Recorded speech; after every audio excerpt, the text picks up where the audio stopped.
sisters hailing from Junagadh district of Gujarat have made it their state and nation proud.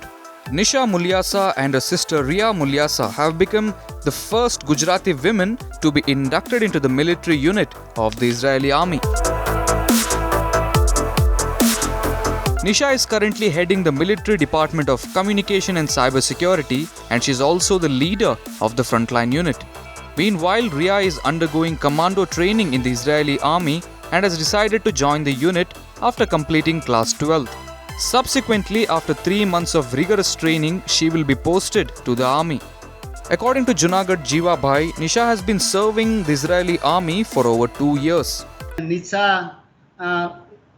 2 साल से Israel army में defence department में defence और ये जो कम्युनिकेशन और साइबर सिक्योरिटी के हेड यूनिट की हेड है और बहुत गर्व है एक पिता होने के नाते कि मेरी बेटियां हैं वो इजराइल आर्मी सर्व कर रही है। आप सभी जानते हैं कि इजराइल का जो सिचुएशन है और उसके जो थोड़े प्रॉब्लम है नेबरिंग कंट्री का पैलेस्टाइनियन और हमास ग्रुप के साथ, तो हमेशा ये तनाव भरा माहौल रहता है और उसमें इजरायली हर एक बेटियां और हर एक लड़के आर्मी में शामिल होते हैं और वो कठिन जॉब है, बहुत मुश्किल के साथ वो लोग काम करते हैं, लेकिन सब में देश के लिए कुछ करने का, देश के लोगों को संरक्षण देने का और एक बड़ा हौसला रहता है इजरायली बच्चों में कि जब भी वो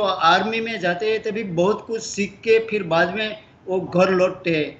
According to a few media reports, Jiva Bhai and his brother own a grocery business at Tel Aviv in Israel. Both the brothers hail from Koti village in Gujarat and are currently residing in Israel. सौभाग्य है कि मेरी बेटियां Israel army में काम कर रही है, निशा और मेरी भतीजी है रिया।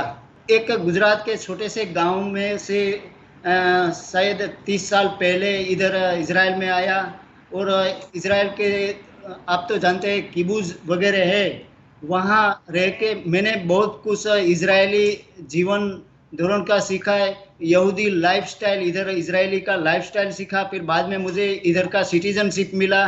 मेरी दोनों बेटियां का जन्म इधर हुआ इजराइल में और वो लोगों ने शिक्षण भी इजरायली बच्चों के साथ लिया। तो हम लोग अभी जो यहाँ रह रहे हैं इजराइल में 30 साल से, वो इतने घुल मिल के रह रहे हैं इजरायली लोगों के साथ और पूरा साथ सहकार से रहते हैं कि हमें ऐसा लगता ही नहीं है कि हम बाहर के लोग हैं और हमें ये भी मालूम है कि जहाँ जिस देश में रहते हैं उस देश के लिए सब कुछ करना पड़ता है और सब कुछ करते हैं। वही तो है कि जहाँ रहते हैं वो देश के लिए उसकी सेवा भी करना चाहिए। India is proud of these two girls from Gujarat who have joined the Israeli army, and their story will surely inspire more women from India to join the armed forces.